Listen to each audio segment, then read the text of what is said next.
আমাদের কোচবিহারের ভাওয়াইয়া শিল্পী, লোকশিল্পী, রাজবংশী সমাজের অত্যন্ত জনপ্রিয় একজন মানুষ মনীন্দ্র বর্মন। তার বাড়ি মাথাভাঙা, কোচবিহার জেলা। তা উনি 26,000 চাকরি চুরি নিয়ে উনি এটি ভাওয়াইয়া গীত গিয়েছিলেন, যে যার মানে 1 কোটির বেশি ভিউয়ার্স হয়েছে এবং নেট দুনিয়া বা সোশ্যাল মিডিয়াতে খুব পপুলার হয়েছেন। মমতা পুলিশ এই রাজবংশী সমাজের অত্যন্ত প্রিয় লোকশিল্পীকে চাকরি চুরির বিরুদ্ধে তার গান গাওয়ার জন্য 4 বার বাড়িতে পুলিশ পাঠিয়েছে, গ্রেপ্তার করতে চায়। ওনাকে টেলিফোনে মাথাভাঙা পুলিশ বলেছে ডিলিট করতে হবে, মোবাইল ফোন জমা দিতে হবে। উনি আমার সঙ্গে টেলিফোনে গত 6-7 দিন ধরেই টাচে ছিলেন। আমি কোচবিহারের এসপিকে চ্যালেঞ্জ করছি, বিরোধী দলনেতা শুভেন্দু অধিকারীর কাছে মনীন্দ্র বর্মন আছেন, থাকবেন। আপনার ক্ষমতা থাকে উনার কেশাগ্র স্পর্শ করে দেখুন। এইসব পিঁয়াজি অনেক করেছেন। মাথাভাঙার আইসি কোচবিহারের এসপির বেতনটা কোনো পিসি ভাইপো দেয় না, ট্যাক্সের টাকায় পান।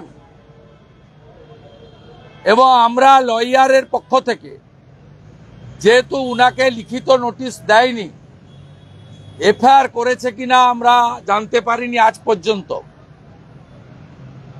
আমরা লয়ারের পক্ষ থেকে আজকেই মেল করব মাথাভাঙা থানায় এবং এসপি কোচবিহারকে, যদি কোনো অভিযোগ থাকে বা এফআইআর করে থাকেন কপি ফরওয়ার্ড করতে।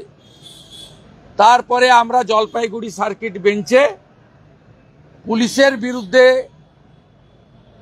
আনএথিক্যাল, ইল্লিগাল, পলিটিক্যালি মোটিভেটেড অ্যাকশনের এগেনস্টে আমরা মনীন্দ্র বর্মনকে লিগ্যাল সাপোর্ট দিয়ে পাঠাবো।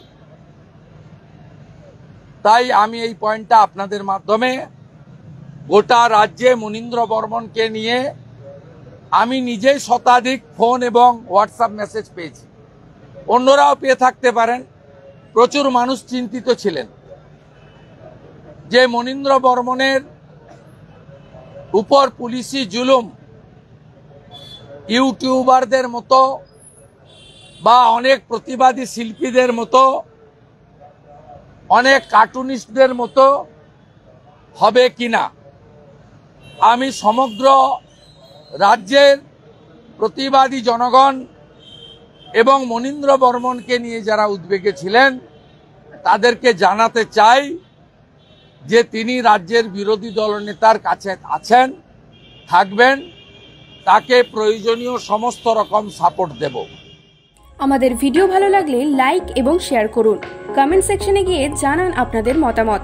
আরও ভিডিও পেতে আমাদের চ্যানেল সাবস্ক্রাইব করুন এবং প্রতি মুহূর্তে খবরের আপডেট পেতে প্রেস করুন বেল আইকন।